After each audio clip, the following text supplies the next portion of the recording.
All right, guys, welcome back to Road to 2000. Today we're doing something a little bit different. I played a couple blitz games the last couple days that were, well, I lost a few, but I also won a few, and I'm going to show you two of the ones that I won, and there's some pretty savage tactics in these. So I've been learning some new opening lines from the YouTube channel Remote Chess Academy, run by GM Igor Smirnov, like the vodka, Smirnov.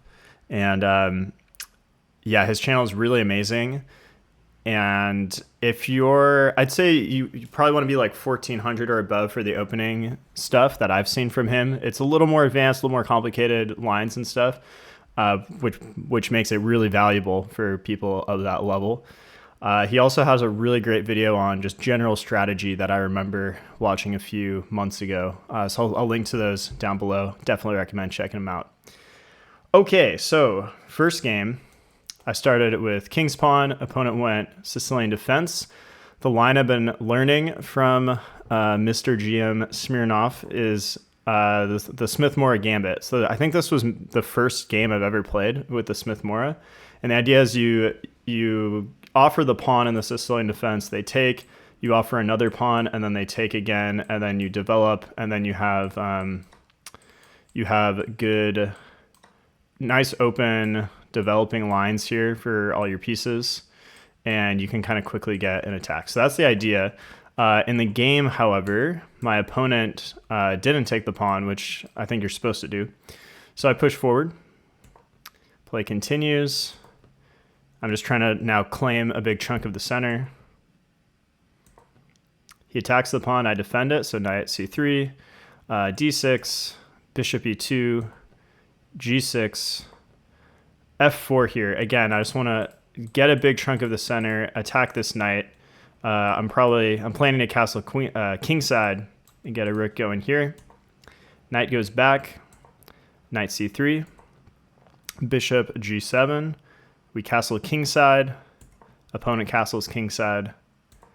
Here I want e5. The reason the computer doesn't like this is that the pawn becomes kind of weak. So after takes, what would you guys play here as black to punish my premature push of this pawn?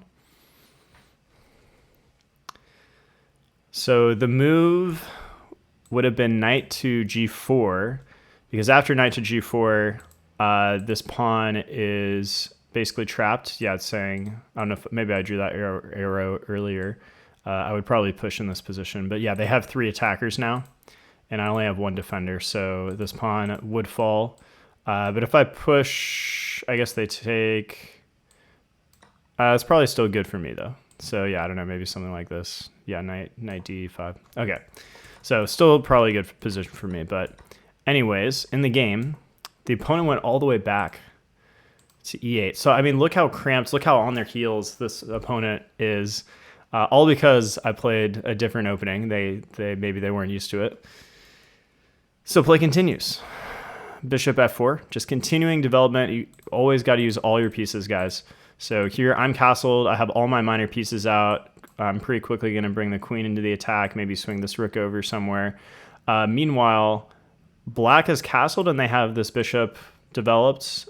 This knight is somewhat doing something, but everything else, all in the back rank, all very awkward. Play continues. Opponent goes b6, bishop, queen d2, bishop b7. Here I went knight g5. I was kind of running out of ideas. I didn't exactly know what to do here to punish black. My idea was knight g5, and then I'm going to push here and bust things open. The problem is this pawn is now falling because, yeah, they have 2 attackers and I only have my bishop. So they should have taken the pawn, but they did not. And now in this position, I felt like this was a really big blunder when they played it in the game. Like the moment they played it, I was like, ooh, I don't know about that. Because what would you guys play now as white? So I took pawn takes pawn. The thing is, if they recapture, then we're going to get a nice juicy fork here, also hitting the bishop, but I'd probably take the rook. So they didn't recapture right away. They went for knight takes e5, which makes sense. And now here, you guys have to find the tactic that essentially won me the game, got me the winning position. So white to play, find the move or combination of moves that will devastate your opponent.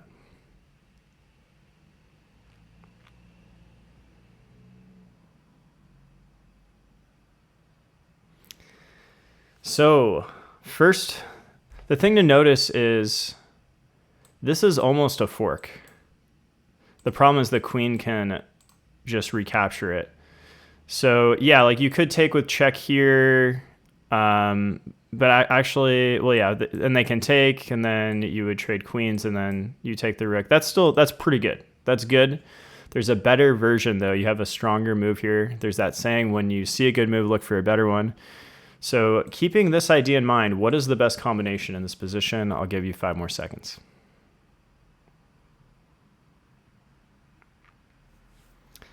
First move, trade queens on d8, rook recaptures, and now what do you play as white?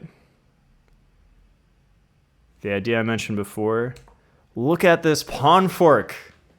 Incredible. What a savage pawn fork. So black went knight to c6.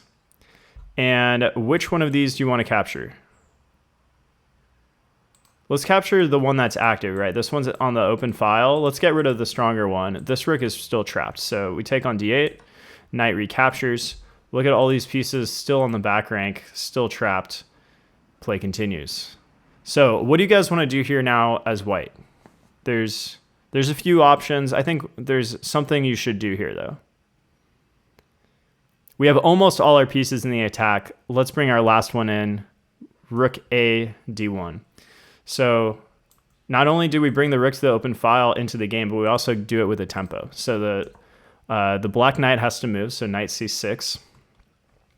And from here, I had to try to convert the advantage. So I'm up 4 pawns, but it's not super, I wasn't exactly sure what to do here. I just try to improve the position of my pieces, try to trade off. So bishop f3, this is one of their strongest pieces, the bishop on b7. So I'm trying to trade that in the future. Knight f6, knight e5, d5. We trade. And here, how do you guys want to recapture? So we have 3 options. Bishop, rook, or pawn. How do you want to recapture in this position? The computer actually says that bishop takes is the best. But I went pawn takes because now we have a passed pawn. And we have these bishops still pointed this way. With the knight nearby, I felt like I could also maybe bring the rook over. I felt like this pawn is going to be super strong. And it can probably win us the game. So from here, black went knight to d4, which I did not see, which was very strong. Now it's on an outpost. It's severing the protection of this pawn from the rook, also coming after my bishop. So what would you guys do now?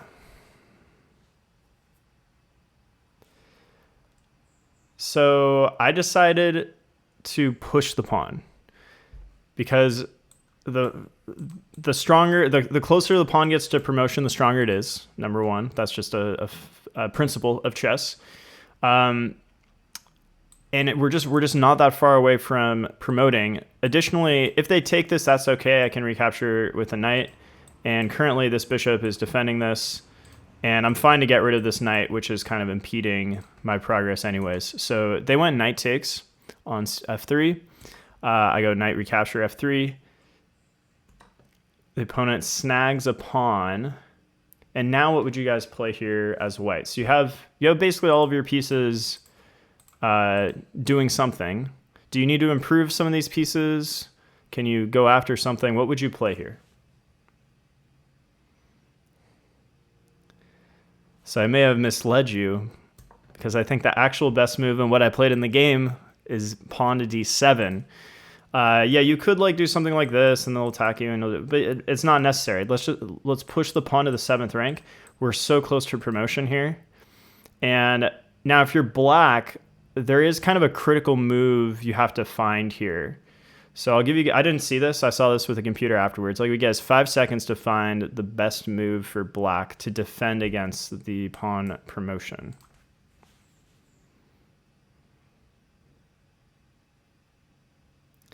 So the best move was bishop f6 in this position, stopping the promotion.